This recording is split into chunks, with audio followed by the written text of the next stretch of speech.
Hey YouTube, I realized I hadn't made a video in a little while, about 2 weeks I think, so I thought it was time for another one.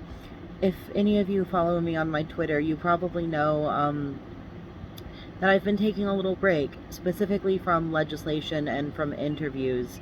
There's a pinned tweet on my Twitter, which has the same name as YouTube, just Detrans Aqua. And I'm just on my break until it's unpinned. I don't know how long that's going to be, but legislation has been a lot. It takes a lot. And I reached burnout, or I almost did. I felt the symptoms of burnout approaching, like crying in public and having bad, kind of dangerous thoughts, like in the dangerous to myself kind of way. So I knew it was time for a break. So I'm taking one. And as far as taking a break from interviews, that is because of something else I have in the works that will be announced pretty soon, probably in the next few weeks or maybe a month.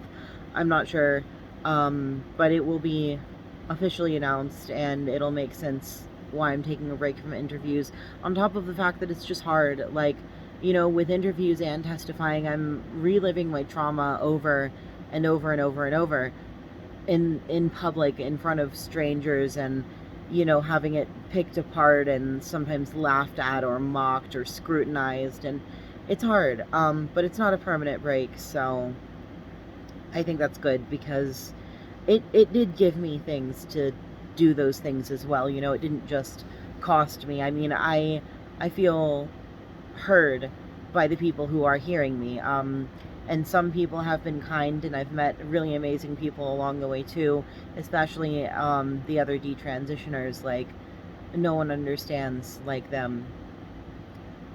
But yeah, so I'm taking a little break. The last place I testified in was Maine. I am still waiting on getting my video for that to upload onto here, but I should be getting it. But I testified against a bill for the first time, and it was my last testimony before my little break.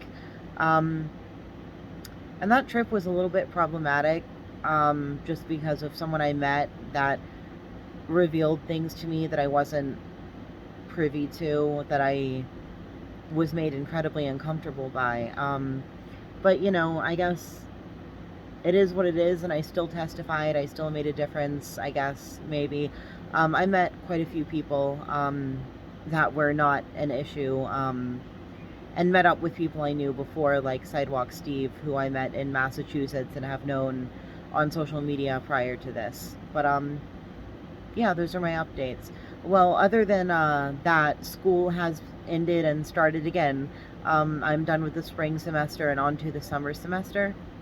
I'm taking 3 classes, including a public health class and a class on the psychology of death and dying. I think both of those will be very interesting, and I want to learn about those things. I I think they're both in tandem with my career interests and stuff. But yeah, I don't know. Like I said, just taking a little break, focusing on important creature things, I guess, and working on my mental health. Regarding that, I believe I'm going to be doing ketamine treatments soon. Um, I think that could help a lot with my mental health. Like, I've been on like dozens of medications since for more than half of my life. Yeah, for about 15 years. And in therapy for just as long. And I have treatment resistant this and that, and I did a gene thing where they like put a Q-tip in your mouth and like take your cells and like test or whatever to see what medication you will have reactions to, or you're allergic to, or won't work or will work or whatever, and like it's just not great. um so I think that maybe ketamine kind of is hopeful. I think that could be a good thing. I don't know, I'm kind of desperate to feel better and be better. It's hard. More and more detransitioners are coming out every day. and it's I apologize. It's painful. As much as I love them, and I deeply love them, and they are my friends, I don't want there to be any more. I don't want anyone else to feel this pain and this burden and this. I just want this to stop. Thank you for listening.